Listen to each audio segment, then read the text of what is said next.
Bueno, ahora sí, muy bienvenidos a nuestra segunda clase de esta etapa que estamos desarrollando en este año 2021. Y hoy vamos a continuar con teología propia. Hoy tenemos la lección número 2, atributos de la personalidad, segunda parte. Así que bueno, vamos a dar comienzo, como es apropiado. Le vamos a pedir entonces ahora sí al hermano Daniel Coleman, si nos puede introducir con una oración.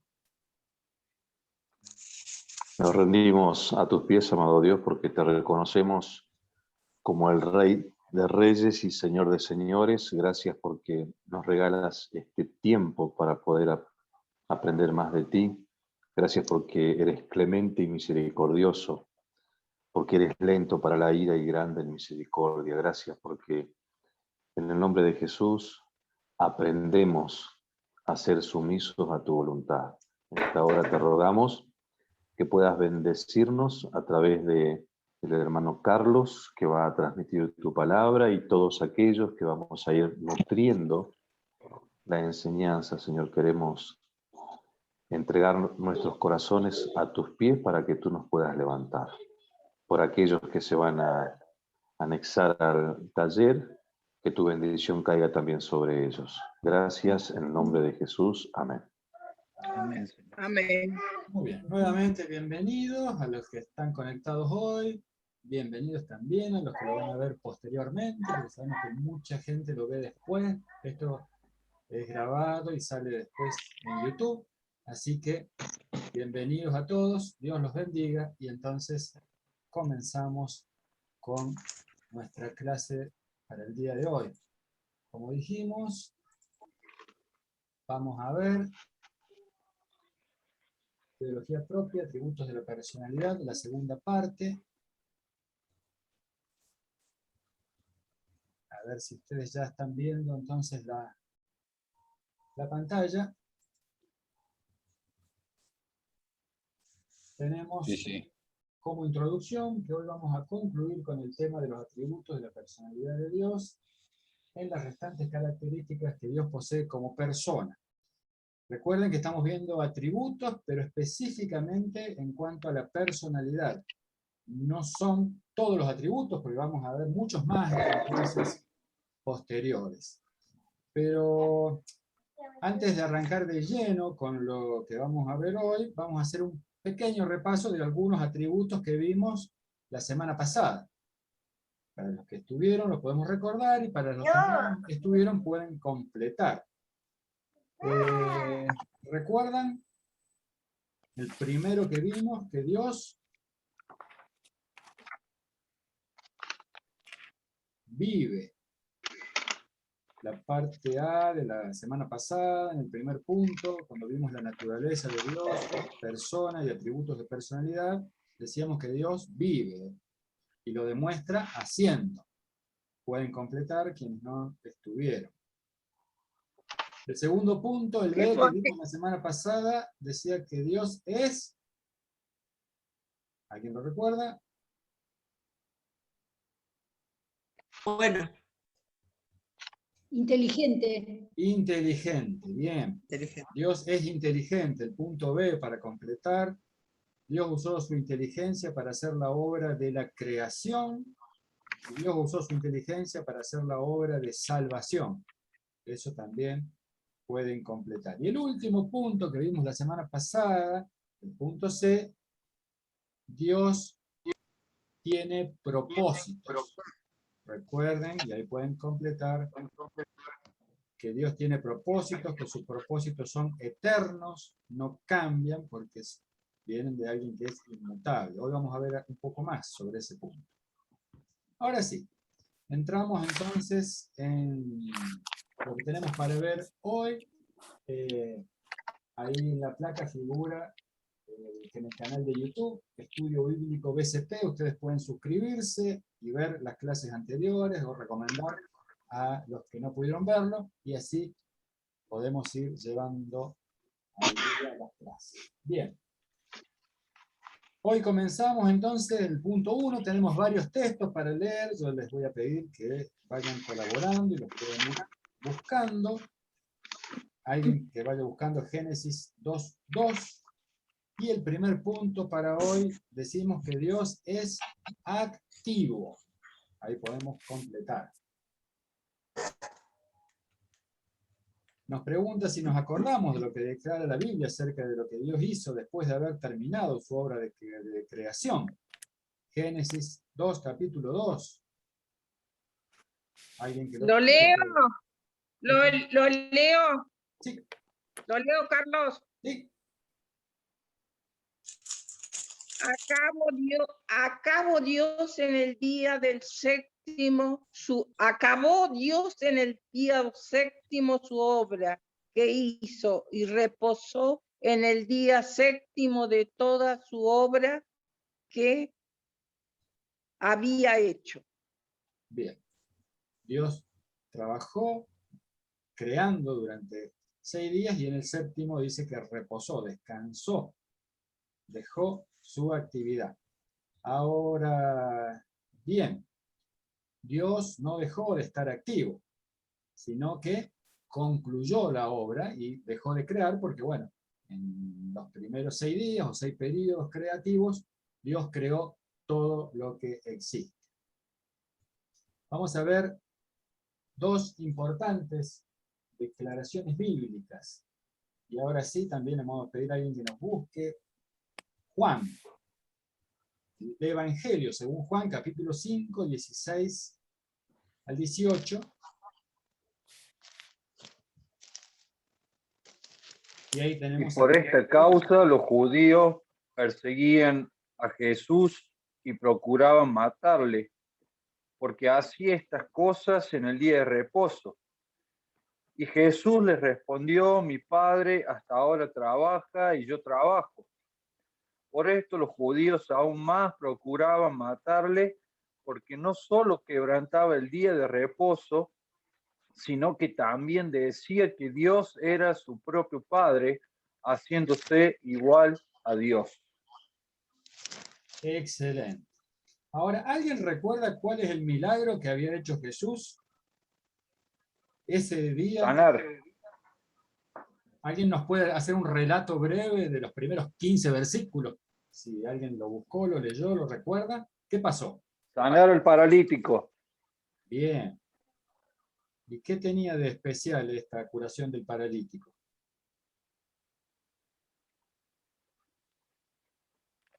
¿Cómo fue y qué día fue? Sábado. ¿Alguien Un lo día recuerda? sábado. El sábado. Claro, fue un día sábado, ¿no? Recuerdan que Jesús se acerca al estanque, ¿no? Y allí había mucha gente, había un paralítico que llevaba 38 años con una enfermedad. A veces nos quejamos y decimos, uy, cuánto tiempo que tengo esta dolencia, cuánto tiempo que Dios no se acuerda de mí. Este paralítico llevaba, dice la palabra de Dios, y después ustedes léanlo tranquilo, los primeros 15 versículos, allá está bien clara la historia, 38 años de enfermedad. Dios lo escoge, Jesucristo, para sanarlo y lo hace un día sábado. Y es por eso que empezó esta controversia con los fariseos, aquellos que estaban añadiendo tradiciones, porque Jesús conocía que había un mandamiento que decía que no se debería trabajar el día sábado. Pero los fariseos habían agregado tantas cosas en sus tradiciones, con leyes orales, que hasta levantar una piedra o levantar un objeto del piso, ellos lo consideraban como algo pecaminoso. Por lo tanto, que el hombre se levantara y levantara su camilla, ya para ellos esto era un pecado. Ahora, ¿cuál fue el justificativo que dio Jesús para sanar en el día de reposo? ¿Qué dijo Jesús en el versículo 17, enfrentándolos directamente?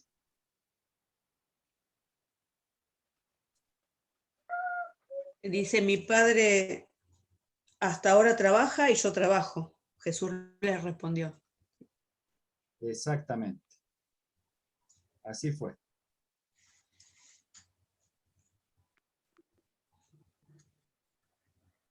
Entonces, acá vemos que la actividad tanto del Padre como del Hijo nunca se detiene. ¿Y cómo reaccionaron los judíos ante esta declaración? Ahí dice versículo 28, pero hay un error, es versículo 18. Y que porque ellos dicen que quebrantaba la ley de reposo y que porque decía que Dios era su padre. También, eso era lo que los enfurecía, Claro, que era su propio padre. ellos intentaron, querían hasta matarlo si era posible, no solo por el hecho del sábado, sino por las declaraciones que hizo Jesús, donde se igualaba, estaba mostrando que él también era Dios, se hacía semejante al Padre. Por eso ellos entendieron enseguida y intentaron matarlo. El punto 6 dice, Dios está obrando actualmente en nuestra vida, en la iglesia, en el mundo. ¿Pueden nombrar alguna de las cosas que demuestran la actividad de Dios? ¿Qué dicen ustedes? ¿Dios está obrando o Dios está descansando? Trabajando, Obrando. obrando. Dios obra. Dios obra de muchas maneras y lo sigue haciendo. Bien, alguien que nos pueda buscar para ver el punto siguiente, Filipenses 2:13. Yo lo tengo, Carlos. Dice, porque Dios es el que en vosotros obra así el querer como el hacer por su buena voluntad. Bien. ¿Y qué nos está mostrando esto? Que en realidad, ¿quién es el que obra cuando nosotros obramos? Y ahí podemos completar Dios. Porque como dice el texto, Él hasta provoca en nosotros el querer. Detrás de toda intención de obra está la intención de Dios de obrar. ¿Por qué no podemos enorgullecernos de lo que hacemos? Y eso se lo pregunto a ustedes. ¿Por qué no deberíamos sentirnos orgullosos de nuestras acciones? Y porque en realidad lo que nosotros hacemos está respaldado. Si no estuviera Dios con nosotros no podríamos hacerlo. Entonces no es algo que nosotros hacemos por nuestra propia fuerza o voluntad, me parece. Tal cual. Tal cual. Nosotros por ahí decimos, hicimos esto, hicimos aquello, pero si no fuera por Dios, no podemos hacer nada. Entonces, debemos darle siempre la gloria a Dios y no a nosotros mismos o a nuestro propio impulso. ¿Qué cosas están garantizadas? Porque Dios es activo. ¿Qué cosas están garantizadas? ¿Qué les parece? Por el hecho de que Dios esté activo. Una morada en el cielo. Sí. ¿Qué más? Aún en este tiempo. La salvación. La salvación de aquellos que están perdidos y Dios los rescata, los salva. Eso es obra de Dios en forma permanente. ¿Qué más? La provisión de lo que necesitamos. Provisión de lo que Amén. necesitamos, el hecho que haga llover, sustenta el universo. Bueno, podríamos estar hablando mucho de lo que está haciendo Dios hoy y ni hablar de lo que tiene hacia el futuro. Todo eso está garantizado por la obra de Dios. Por eso, como dijimos, Dios es activo. Pasamos al punto siguiente. Y ahí podemos completar que Dios es libre. Dios es libre. Dios es libre porque sus acciones son determinadas únicamente por su propia naturaleza y placer y no por algo fuera de sí mismo. Y vamos a ver dos versículos importantes que alguien que nos puede buscar. El primero, Daniel 4:35.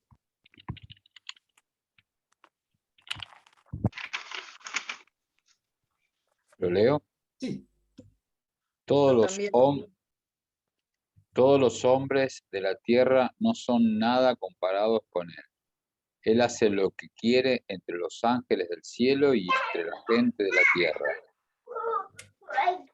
Nadie puede detenerlo ni decirle, ¿por qué haces estas cosas? ¿Podríamos mutear los micrófonos? Bien, vamos a pedir entonces que todos puedan mantener muteados el micrófono, salvo cuando vayan a leer, lo desmutean. Bien, ¿quién dijo estas palabras? ¿Cuál es el contexto? ¿Por qué terminó reconociendo esto? Bueno, ustedes después lo pueden repasar tranquilo, este capítulo 4 del libro de Daniel, pero aquí está hablando Nabucodonosor. Hacemos breve la historia, que es larga, pero Nabucodonosor era el rey de Babilonia. En ese momento Babilonia era la potencia mundial. Es decir, Nabucodonosor era el gobernante de todo el mundo conocido en ese momento. Pero debido a su orgullo, él tuvo que pasar por una circunstancia desagradable. Él ya había soñado, ustedes lo pueden leer bien en el capítulo 4, lo que se había profetizado a través de un sueño que tuvo él mismo y cómo eso se cumplió. Y después de pasar por un tiempo malo, desagradable, finalmente recobra la cordura y termina reconociendo las palabras que dice ahí en Daniel 4:35, que el único soberano, por decirlo en otras palabras, es Dios, que Dios hace lo que quiere, que no le tiene que pedir consejos a nadie y que nadie le puede atar la mano ni decirle lo que tiene que hacer.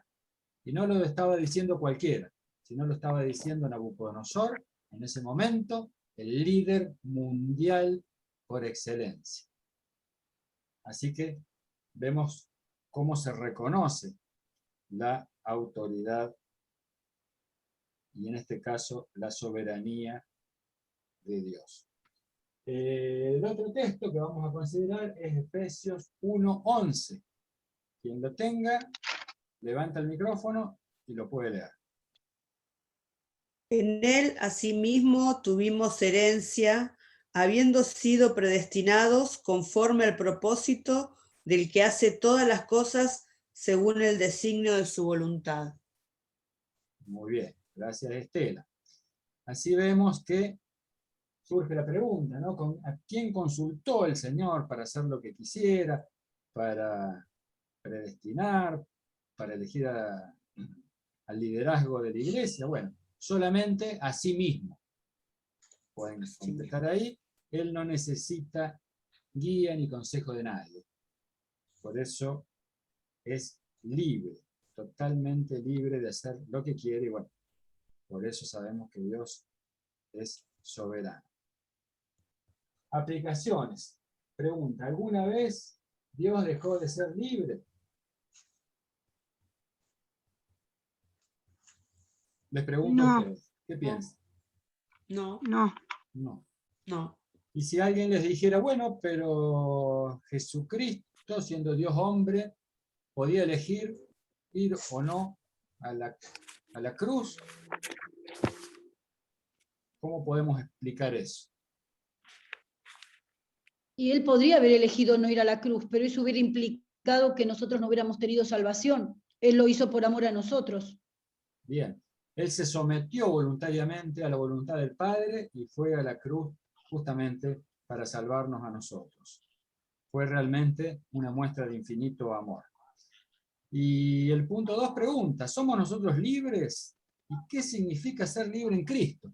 Qué lindas preguntas, podríamos estar hablando mucho acerca de esto, pero a ver alguien que nos diga algo sobre este punto.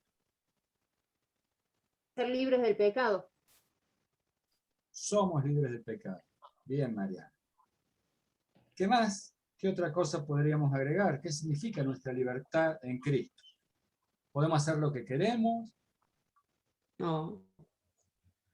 También, ser libres también es una decisión, ¿no? De hacer la voluntad de Dios, y eso nos hace, y conocer la palabra, que eso nos hace libres también. Es una decisión que tenemos que tomar. Bien, correcto. Sin duda, así como Dios es libre, Dios es libre totalmente. Nosotros tenemos una libertad limitada. Pero bueno, usamos esa libertad de la mejor forma para adorar a Dios. Seguimos hablando de Dios y ahora vamos al punto 3. Tenemos bastante material para considerar hoy. Y ahí pueden completar en la guía que Dios es autoconsciente. Dios es autoconsciente. ¿Cuál es la definición de esto? Dios se conoce a sí mismo por completo. Él tiene un autoconocimiento perfecto. Dios no necesita que nadie le diga cómo es Él. Y ahora vamos a ver un versículo importante. Ustedes lo pueden anotar allí. Es Éxodo 3:14. El versículo importante que no aparece en la guía es Éxodo 3:14. Y alguien, mientras tanto, lo puede buscar. Y respondió Dios a Moisés: Yo soy el que soy. Y dijo: Así dirás a los hijos de Israel: Yo soy, me envió a vosotros. Bien. Dios no dice quién soy, ¿no? Sino dice, yo soy el que soy. Define su eternidad, define su conocimiento de sí mismo, su inteligencia infinita y eterna. Él se conoce a sí mismo porque es eterno, es único, es todopoderoso. Por eso se define como yo soy el que soy. También le decimos el gran yo soy. Lo aplicó Jesucristo también a esto, porque Jesucristo también es Dios. Bien, el punto C nos dice aplicación.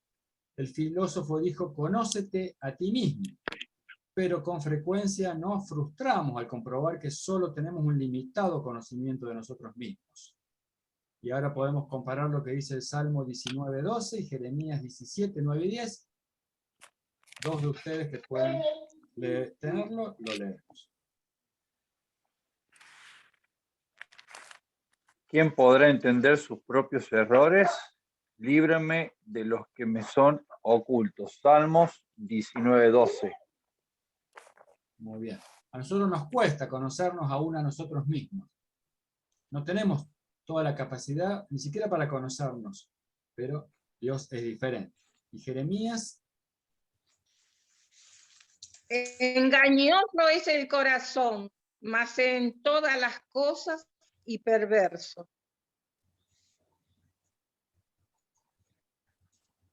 Bien.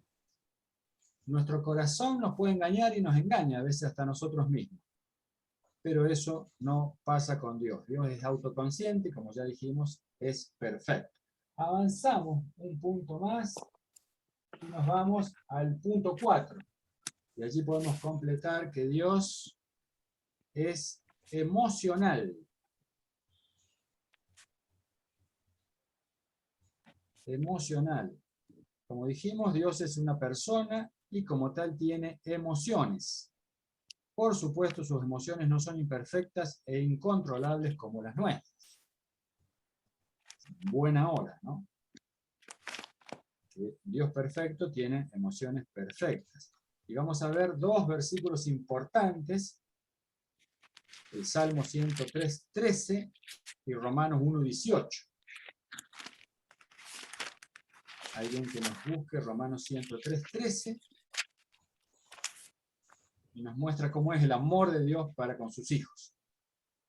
Como el Padre se compadece de los hijos, se compadece Jehová de los que le temen. Bien. Por eso podemos completar ahí que Dios ama con un amor perfecto. Entre las emociones que Dios tiene, el amor es fundamental, es una de las características principales. Por eso decimos que Dios es amor. No solamente que siente amor, tiene amor, sino Él es la esencia del amor.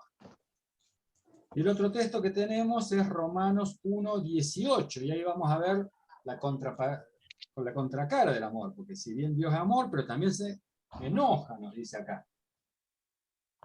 Pero Dios muestra su ira desde el cielo contra todos los que son pecadores y perversos, que detienen la verdad con su perversión.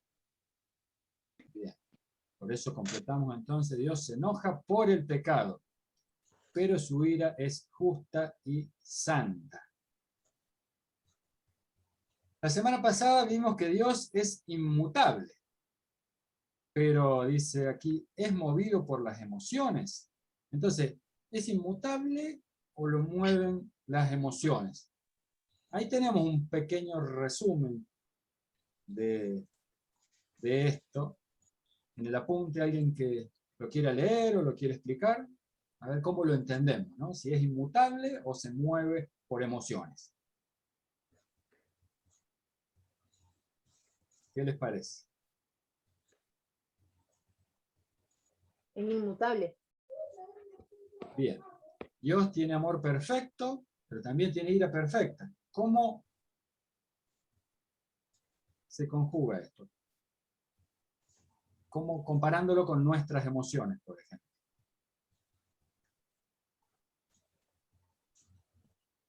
Yo creo que cuando decimos que Dios es, o sea, es inmutable y Él se enoja con el pecado, pero ama al pecador.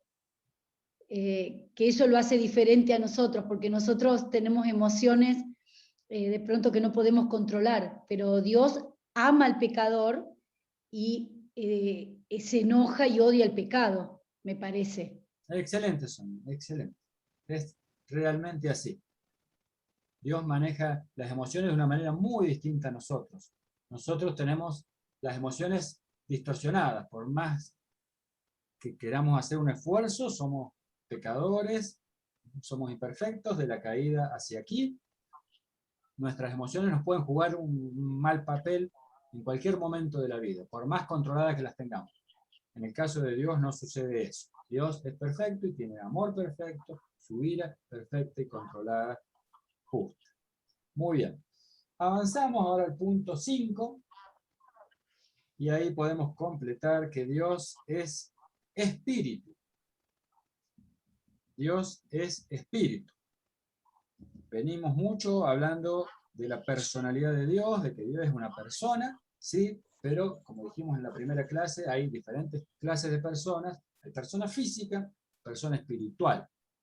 Los ángeles, por ejemplo, son personas espirituales.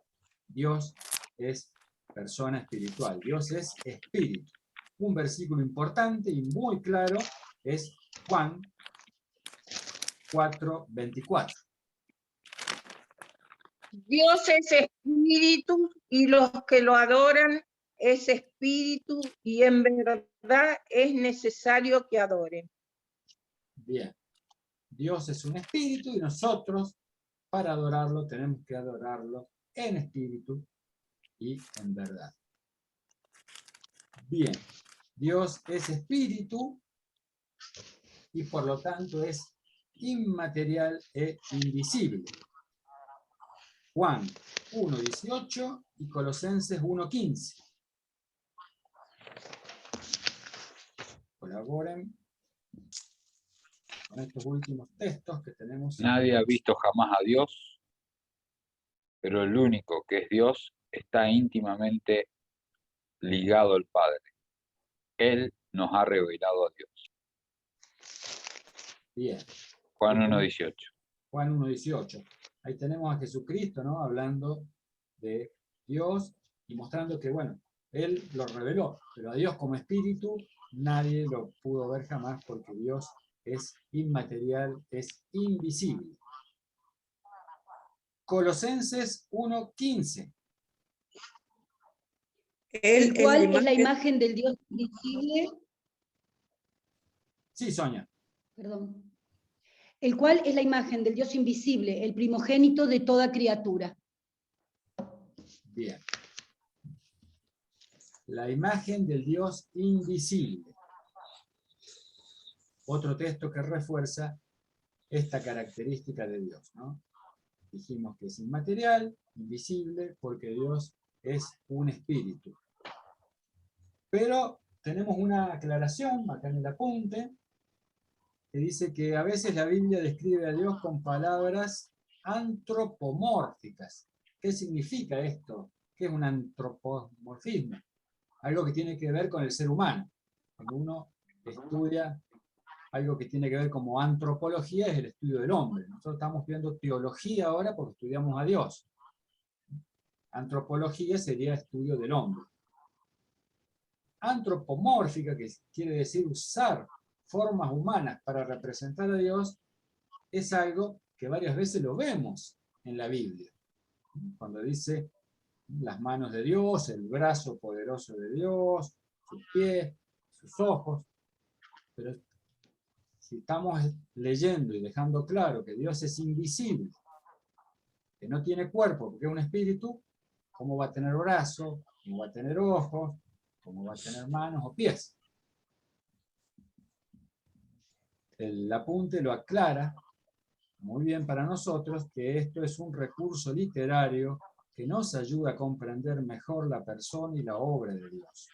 Cómo mira a la humanidad, cómo obra, hacia dónde se conduce. Por eso, muchas veces en la Biblia encontramos estos antropomorfismos o palabras antropomórficas. Difícil de pronunciar, pero bueno, se entiende de lo que estamos hablando. Muy bien. Tenemos mucho para aprender acerca de Dios. Cada uno de estos textos que hoy hemos leído, podemos después ver el contexto, que es muy amplio. Como les dije hace un ratito, cuando leímos Daniel, ustedes pueden leer todo el capítulo 4. Les aconsejo leer todo el libro de Daniel para entender exactamente el contexto. Y a su vez, pueden buscar a nivel histórico quién fue Nabucodonosor y todo lo que hizo, para saber que estamos hablando de un líder real que vivió en el mundo real hace muchos años, por supuesto, pero fue un rey muy poderoso. De hecho, Nabucodonosor fue el rey que destruyó Jerusalén cuando se llevaron cautivos a Daniel, a sus amigos, y mucha gente murió allí cuando Jerusalén cae, unos 700 años antes de Cristo, aproximadamente. Pero bueno, todo eso siempre los animo a que leamos la Biblia, ¿no? Lo mismo que cuando vimos hoy el punto acerca de esta curación que hizo Jesús en el capítulo 5 de Juan. Bueno, podemos leer y releer y estudiar todo ese capítulo de Juan, capítulo 5, pero podemos leer todo el Evangelio de Juan y vamos a tener el contexto completo. Los Evangelios nos muestran a Jesús de una manera única. Allí está su obra, su vida, su revelación de Jesucristo, y Jesucristo nos señala el Padre. O sea, si queremos entender a Dios, tenemos que comenzar leyendo los Evangelios. Si alguien quiere hoy comenzar a leer la Biblia, yo le diría, si nunca la leyó, bueno, puede empezar de Génesis 1:1. Pero sería mejor que empiece por los Evangelios y después puede leer toda la Biblia. Los primeros 3 Evangelios son Evangelios sinópticos, Mateo, Marcos y Lucas. Y Juan, que es el 4.º Evangelio, tiene una mirada diferente. Va a narrar los mismos hechos, pero desde otra óptica, porque Juan era como un íntimo, como alguien que estaba permanentemente al lado de Jesucristo a lo largo de todo su trayecto. Por eso escribió de una forma única, y ustedes van a ver, por comparación, que es muy diferente el Evangelio de Juan a los otros 3. Y así, bueno, con cada uno de los textos que hoy vimos. ¿Qué tenemos como conclusión? Ustedes ahí en el apunte, bueno, podemos ver cómo aplicar en forma personal lo que aprendemos en el día de hoy. Y finalmente podemos estar orando, acá nos hace algunas sugerencias, como si estuviéramos en una clase presencial, pero no es el caso. ¿Qué vamos a ver la semana próxima? Atributos de unidad. Vamos a dejar bien claro que Dios es uno, es único. Y a lo largo de este estudio, y quizás más sobre el final, vamos a aclarar el tema de la Trinidad. Pero la semana próxima vamos a centrarnos en lo que es la unidad de Dios. Así que, bueno, esto era el material que teníamos para hoy. Esto sirve como disparador, porque hay mucho más acerca de los atributos de Dios, de su personalidad. Ustedes pueden investigar, y como ya les dije, pueden preguntar, pueden escribir las preguntas en el chat. Vamos a dejar de compartir, así nos vemos un poco mejor todos. Y bueno, damos gracias a Dios porque nos da esta posibilidad. Le damos gracias porque no tuvimos inconvenientes técnicos. Pudimos escucharla, no se cortó la transmisión en ningún momento. Y bueno, de esta forma, entonces, llegando al final, le vamos a pedirle al pastor José que si puede desmutearse para hacernos una oración final. Y despedirnos entonces hasta la próxima semana, donde continuamos con el estudio, lunes 19. Yo te quería hacer una pregunta, Carlos. Pregunta. En el primero que dice Dios es, no puse nada porque no, es como que no entendí. Cuando empezamos la primera página. Hoy. El primer punto era Dios es activo. Ah. Y yo lo puse activo en otro lado. El segundo, Dios es libre. El tercero, Dios es autoconsciente. Dios es emocional. Y el último, Dios es espíritu. Eso es lo que vimos en el día de hoy. Bien, de esta forma entonces, pastor nos puede cerrar con una oración final. Señor, oremos. Bendito Dios, Padre Celestial, te damos muchas gracias esta tarde, porque aprovechando la tecnología, Señor, podemos estar juntos de esta manera, cada uno desde su casa, para aprender más de tu palabra y conocerte más a ti. Gracias porque te revelas con tu Espíritu Santo a través de las Escrituras y podemos comprenderte un poco más, y de esa manera también, al conocerte, podemos confiar más en ti y llevar mejor la vida que tenemos que llevar en la tierra. Señor, esperamos ese momento en que nos vengas a buscar, que nuestro Señor Jesucristo llegue a buscarnos para estar en tu presencia eternamente. Mientras tanto, Señor, clamamos para que sigas manifestándote en nosotros. Te damos gracias por esta capacitación, este estudio, que sea un disparador, que no nos quedemos solamente con lo que aprendimos hoy, sino que podamos dedicar en los días de la semana tiempo para volver a buscar estos textos, tu palabra, profundizar para que tu Espíritu nos revele más cosas a través de ella y conocerte más. Quiero pedir tu bendición para cada uno de los que están conectados, por las necesidades que cada uno tiene. Señor, llégate a sus vidas, trabaja en ellos, trabaja en nuestras vidas, Señor. Y en especial, Señor, te pido por Carlos, que lo sigas acompañando en cada día donde se prepara para cada una de las clases. Señor, gracias por este ministerio que contribuye al crecimiento espiritual de cada uno de nosotros, Vida con Propósito. Señor, nos despedimos, pedimos tu bendición, tu compañía, y lo hacemos en el nombre de Cristo Jesús, nuestro Señor y Salvador. Amén. Amén. Amén. Amén. Amén. Muchas gracias y una bendición especial para ustedes que estuvieron conectados, una bendición especial también para todos los que lo van a estar viendo después a través de YouTube. Y bueno, Dios los bendiga y será entonces hasta la próxima.